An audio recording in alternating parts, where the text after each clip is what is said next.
উচ্চ মাধ্যমিকের third semester শুরু। উচ্চ মাধ্যমিক পরীক্ষার্থীদের সুবিধার্থে এবার সেমিস্টার পদ্ধতি চালু করা হয়েছে। সোমবার থেকে সেই পরীক্ষা শুরু হয়েছে রাজ্য জুড়ে।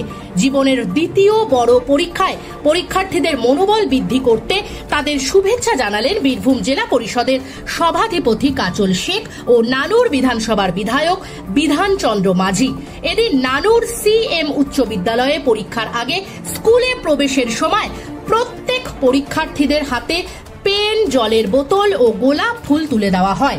তুলে দেন নানুরের বিধায়ক এবং এই সভাধিপতি কাজল শেখ। আগামীতে এই সেমিস্টার পদ্ধতির মধ্য দিয়ে পরীক্ষায় পাওয়া নম্বর যুক্ত হবে উচ্চ মাধ্যমিকে। বীরভূম জেলা পরিষদের সভাধিপতি কাজল শেখ বলেন, দেশের মধ্যে পশ্চিমবঙ্গে প্রথম সেমিস্টার অনুযায়ী পরীক্ষা শুরু হলো। OMR পদ্ধতির মাধ্যমে খাতা দেখা হবে, যা সুষ্ঠু ও সঠিক পদ্ধতিতেই হবে। এই সেমিস্টার পরীক্ষা ছাত্রছাত্রীদের কতটা উপকৃত হবে এখন সেটাই দেখার।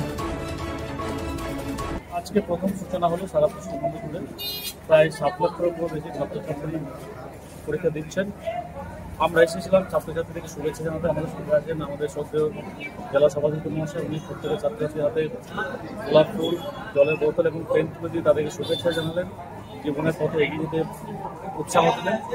আপনারা জানেন যে সারা ভারতবর্ষের যে পরীক্ষা পদ্ধতি, তার সঙ্গে সামঞ্জস্য রেখে পশ্চিমবঙ্গেও OMR সিটের মাধ্যমে পরীক্ষা পদ্ধতি চালু হতে হয়। কারণ যে কোনো প্রতিযোগিতামূলক পরীক্ষা, সে নিটই হোক বা যে কোনো পরীক্ষা হোক, সেখানে কিন্তু OMR সিট আছে।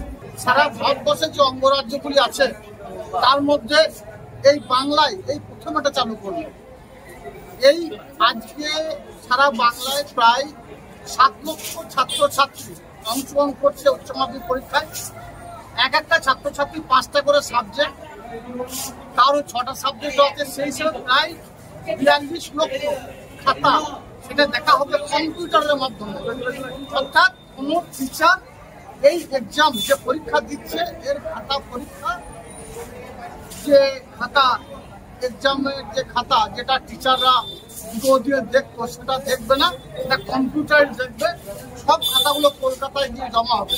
স্বভাবতই সারা ভারতবর্ষের বুকে এটা একটা প্রথম নজির সৃষ্টি করলো বাংলা। এভাবেই সারা ভারতবর্ষকে বিভিন্ন দিক দিয়ে পথ দেখিয়েছে, আজকেও পথ দেখাচ্ছে।